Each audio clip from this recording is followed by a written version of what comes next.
Benuqson 10-qism.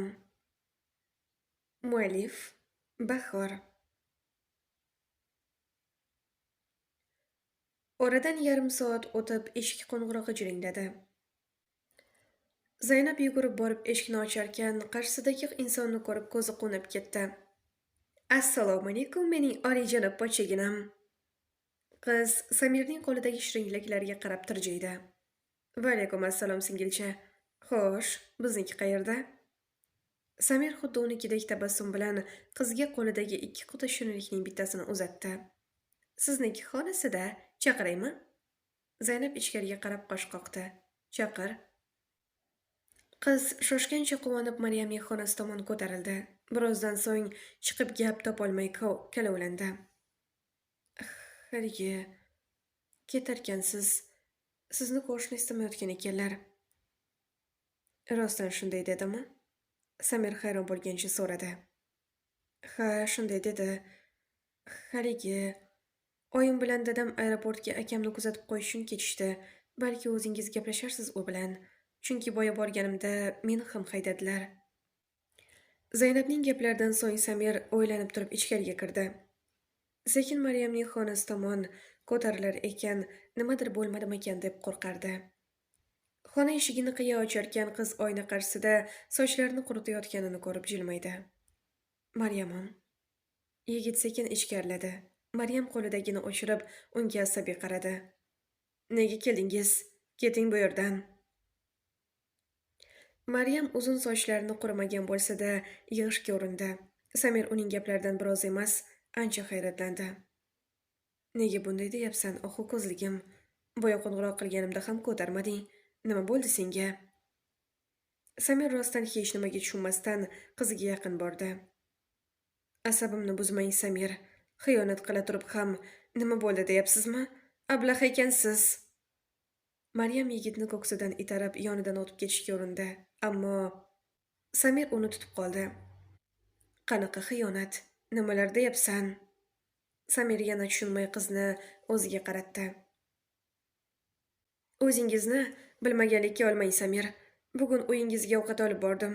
Xonangizda Zeboni ko'rdim. U siz bilan birga bo'lganini aytdi. Maryam ichi to'lib yig'lab yubordi.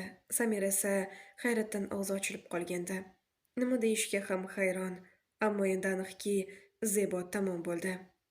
Qo'limni qo'yib yuboring. Maryam yana siltanib qo'lini tortib olishga urindi. Menga ishon, Maryam, ont ichaman. Senga xiyonat qilmadim. Qilmayman ham. Aziz bilan gaplashib bo'lgach uyga qaytdim. Uyga kelsam Zebo xonamda ekan. Uni ko'rishim bilan haydab yubordim. Chin so'zim, oramizda hech nima yo'q. Maryam Samirning ko'zlariga jahl bilan tikildi. Senga xiyonat qilishga haddim sig'armidi, ohu ko'zligim. Bu so'zlardan so'ng Maryam uning gaplariga ishonishdan boshqa chora topa olmadi. Samir sekin Maryamning uydan chiqarkan mashinaga o'tirib dadasiga qo'ng'iroq qildi. Assalomu alaykum dedi. Uydamisiz? Samirning barmoqlari asabiy titradi. Ha, bek. Va alaykum assalom. Uydaman. Qo'ng'iroq egasining dadil ovozlari yigitga ishonch bag'ishladi. O'tgan safar aytgan odamingiz bor-ku, o'sha Zeboni nikohga olishni istayman. Bilaman, 2 marta gapirish nomardlik, ammo endi fikrim rostdan o'zgardi. Zebo unga mos. Amallab nikoh o'qitib, imi-jimida to'y qilib bersak yaxshi bo'lardi. Nega darrov qaroring o'zgarib qoldi? Keliningizga meni sevishini aytibdi. Ismimni bulg'abdi. Attang, ammamning qizi bo'lmasa, o'zim bilardim. Samir asabiylashgancha qosh chimirdi. Tushunarli. Bo'lmasa rozilik bildiramiz. Seni to'yingdan keyin unikini ham tezlashtiramiz. Ko'ngling tog' bo'lsin. Baxtni izlab sarson bo'libman. Aslida baxt o'zim ekanman. Men intiqib kutgan o'sha kun keldi. Ajib hislar ila oynaga boqar ekanman. Bu safar hammasi boshqacha edi. Dardlar tushkunlikka va adolatsizlikka to'la kunlar orqada qoldi. Bugun baxtni o'z eshigimizni qoqib keldi. Go'zal bo'lyapman, oyi.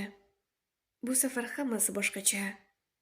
Bu safar chindan baxtliman, ko'nglingiz tog' bo'lsin. Chin dildan aytayapman, men baxtliman.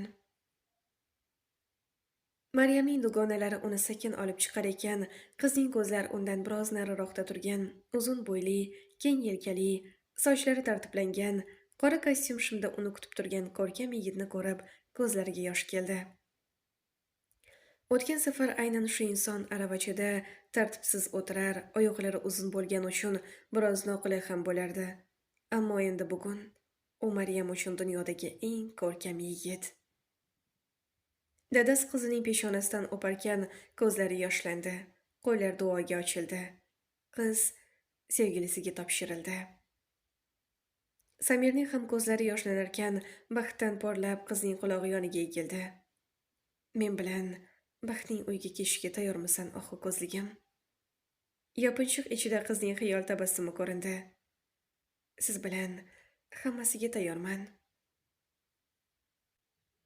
Tamom. Muallif Bahor. Ijrochi Rustamova Nozimaxon. Mana azizlar, yana bir hayot yo'lini birgalikda tingladik. Xo'sh, bu asar sizlarga ham manfaatli bo'ldimi? Izohlarda albatta o'z fikrlaringizni yozib qo'yishni unutmang. Bizdan aslo uzoqlashmang azizlar. Axir Xudo xohlasa sizlar bilan yana yangidan yangi taqdirlar haqida o'rganamiz.